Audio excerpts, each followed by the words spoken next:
Otherwise, I would say that yes, I have had some questionable love interests, and whenever I bring them up to people, it's literally always the same thing. Oh, but he's a murderer. Oh, but he's like 60. Let me explain, because when I explain the people that I have had a crush on, when I explain it, you too will understand. Starting off strong, we have Lucius Malfoy. Now I know what you're thinking. What the f is wrong with you? But just let me explain my reasoning. In the books and movies of Harry Potter, whenever I would watch it, I'd always be like, ew, he's so like cruel and callous. He's so mean for like no reason whatsoever. Like, I just do not like him. But then I read this book, this work of literary fiction called Manacled by Senlin Yu. Yes, it is a fan fiction. Yes, it is still good. Just because it's a fan fiction doesn't make it a bad book, alright? It's better than half that she's been reading. I would recommend that you don't read it if you don't like dark topics, like, because it's dark. Okay, it's real dark. I read this book, and in it, he's obsessed with his wife, Narcissa, right? What's wrong with my hair? Literally, no one can compare to his wife in his eyes. And there is a particular scene where he does exterminate someone, but he's like, this is for my wife. And I literally could not get that out of my head. I couldn't get it out of my head. So just is it bad? Yes, it is bad. I know it's bad. I remember when I used to go to school, I used to stash lip glosses in the car every single morning because like I was obsessed with lip gloss. Oh, there's a man over there watching me. It's just his devotion to his wife. I'm just like, that is otherworldly. So I pretty much only like him because of that one fan fiction thing. That's pretty much only the reason why. I think this is the first questionable person where like people stop in their tracks and are like, what? Alright, going through this like Harry Potter theme, I'm going to say another person from Harry Potter. Sirius, Black, but just, he isn't even bad, but I only liked him when he was bad. When he was in the jail cell and he was like, you know, deranged and smashing things, that's when I liked him. When he was good, I didn't. I was like, no, I don't like you. You know, like, I liked when everyone was scared of you. When everyone was like, oh, Sirius Black, like, lock your doors. He's like a deranged madman. I was like, ah! And like, at that point, I was, I think, 14. And I'm still the same. So I think some things just stay the same. But that is it. Alright, I'm gonna go. I'll continue this later. Next, we have the Shadow Man from The Princess and the Frog. He is just so dreamy in a way that I cannot even explain. His real name is Dr. Falliser, isn't it? I do hate him for killing Ray. I hate him for killing Ray. Because that is just something that I will never be able to forgive. Before he killed Ray, I liked him. After he killed Ray, no. So it's kind of one of those situations where it's like, well, I did like him, but then he killed Ray, so then I don't like him. Pitch from Rise of the Guardians. Honestly, like, if Rise of the Guardians was real, or I was in Rise of the Guardians, he would literally be giving me nightmares every single night. I mean, because I already have such, like, terrible dreams anyway, so I cannot believe I've not spoken about this person sooner. Billy from Scream.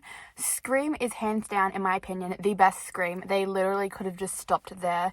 The sequel, I didn't like that much. The third one, didn't really like, and the others, no. Especially like that new Scream one that came out like, was it like last year? So many people were like raving on about it, but personally for me, I didn't like it.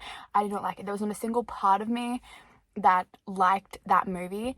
It was annoying. It really had like a brief 2-second cameo thing. But yes, Billy from Scream. And the writers knew that. The writers knew that by making him the way that he was, that people would be in love with him. And then it would be like a conflict of interest because it's like, oh, he's the bad guy. Like, he's done so many horrible things. Like, Stu, his best friend, he also plays like Shaggy. Billy from Scream. I think he was one who like literally kickstarted my idea for this video. Yes, he is a questionable person, but there was just something about his words. And by the way, all these people are fictional. In real life, if any of these people did any of these things, no, absolutely not. But it's fine because it's like fictional. These are fictional people. Fictional people. It's not the same as them not being fictional. You know what I'm saying? The next questionable character that I've, had little affinity for was the Joker. Both Heath Ledger's and Mr. Phoenix's Joker. Both of them. I watched the movies and it's just like, I felt drawn to them in a way moths are drawn to a flame. And I think that lots of people can back me up on this one. Really loved their performances. Heath Ledger, his portrayal of the Joker, his role within the Dark Knight was not the main character. And yet everyone remembers him. It takes an exceptional actor to be able to do that sort of thing, but rest in peace to him. And Mr. Phoenix, he showed, leading up to becoming the Joker, he showed how the Joker was made. He did that in a very good, exceptional, amazing way. I don't really like those superhero / villain movies. Batman is the only one that I have literally ever liked in my entire life. Ever. This next person, he's not a villain. Google actually defines him as an anti-hero, but it is Mr. J. Gatsby from The Great Gatsby. Now, when I had to study this book, I thought that he should have had a relationship with Nick instead of Daisy because they had more chemistry, and I feel like what he had with Daisy was just like an obsession. But, you know, there was this sort of air of mystery and intrigue about the way that Nick put it that made me be like, he sounds like a very interesting person. Even though he's not like really a villain, I'm still gonna put him in. Here's the thing. I have a really good memory, except sometimes in times of need, everything just sort of escapes my little mind, which is now. I'll talk about one last person, and then I'm gonna go. Remember how I said that I did not like superhero movies? Well, I don't, but I did actually watch Black Panther. I did watch it only because of Michael B. Jordan.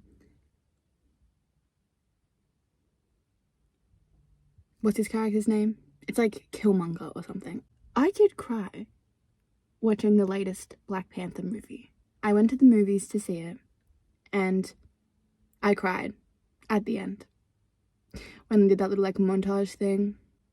I'm gonna cry now. Like, death, it's just such an, I don't even know how to describe it. What I need to make a video talking about just the love interest that I've had. I can tell you two off the top of my head. Obviously, Adonis Creed from, well, Creed 1, 2, and 3. I do love the Rocky multiverse. I do love that. Bruce Wayne, the Batman, Robert Pattinson's version of it. That was such a good movie. That was such a good movie. Like, the entire vibe of the movie, I simply adored. I adored. To no end. To no end. That was such a good movie. Okay, those are the two people that I've actually... Wait a minute. Wait a minute. Could that be questionable? Because in that movie, he's a vigilante, and no one likes him in that movie. I mean, I guess it's all, like, dependent, I would say.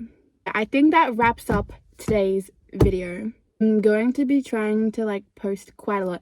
I think the last time that I checked, I have 111 subscribers. Thank you so very much. 111 people in a room. That is a lot of people.